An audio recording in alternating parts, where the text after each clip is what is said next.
Hey guys, how's it going? In this video, we'll actually be creating something that bumps up the views on a web page.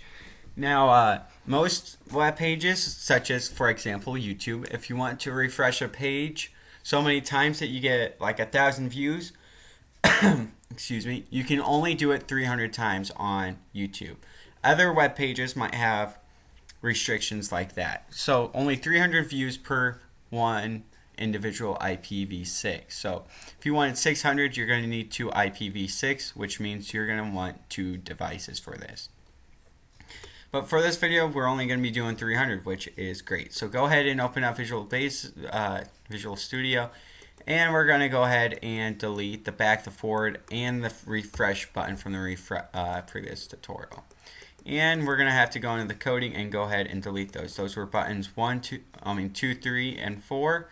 So you can just backspace on that code and delete that. And we're going to create two new buttons that say duplicate on and boost on and boost off. Boost on. And then actually we're going to create a crazy button here. We're going to create an advanced button actually. And we're going to need basically just a timer. Now normally it takes only me about 5 seconds to refresh a web page. So this is actually going to be 5,000 milliseconds, which is equal to 5 seconds itself. And this is only going to be enabled when the button boost is on. And turn boost on and then turn boost off. So if button 2.text is equal to turn boost on, then delete the quote. Button 2.text is equal to turn boost off. Else button 2.text is equal to turn boost on. This is pretty simple here. If it's just going to switch the button, it's acting like we have two buttons here. So basically anything that is going to be the button off here, so when the button off, all the functions are going to be right here. Then let's say we had a button that, so let's say the function is activated, it's all going to be right here. So all my live functions are going to be here. All the things that are actually going to be happening. And then to turn everything off will literally be underneath this right here. So I hope I really got that clear for you guys.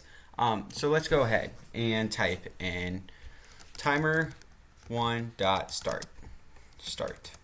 So that's our live side. And timer 1.stop.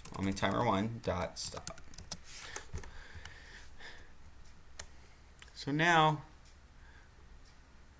we can go ahead and double click our timer. We're going to say web browser 1 dot navigate to text box 1. Oh, sorry. Erase the quotes. Text box 1.text. And it's just going to do that every 5 seconds, and we're actually going to need a label so we can count how many times we use the boost. Let's say NA.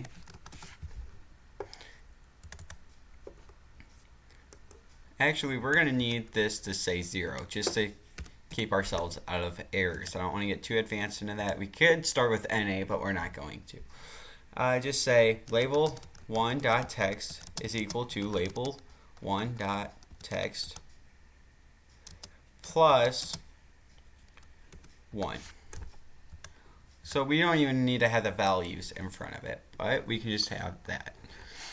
And then that's all, you guys. And when we use this document completed, just say text box 1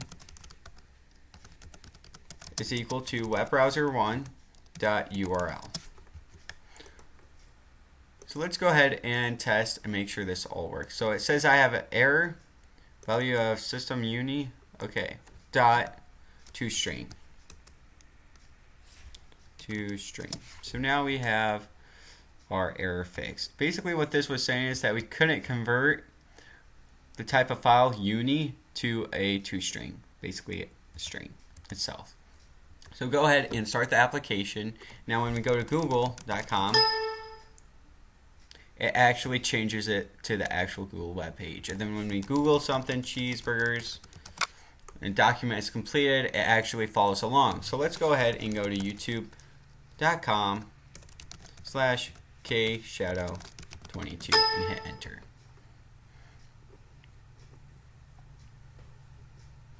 Now what we'll notice is when we get here, that also changes. It puts the protocol in front of it and it aligns everything that needs to be there. Now let's go ahead and test this video. We're going to want to mute our system audio because it's going to literally replay everything over and over. So when we turn the boost on, we'll notice here in 5 seconds that the entire web page will refresh. And there it goes once, and then in 5 more seconds it'll refresh again and again and so forth for 5 seconds, every time adding a view here at the bottom.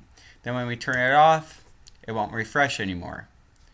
As we can see, it's been 6 seconds, and then when we turn it back on, it's going to continue doing what it was doing before.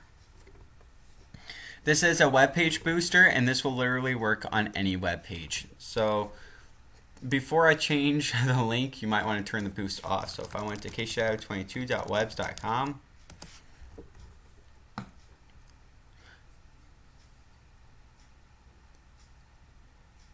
I can now boost the views on this website, and I can do this for everything.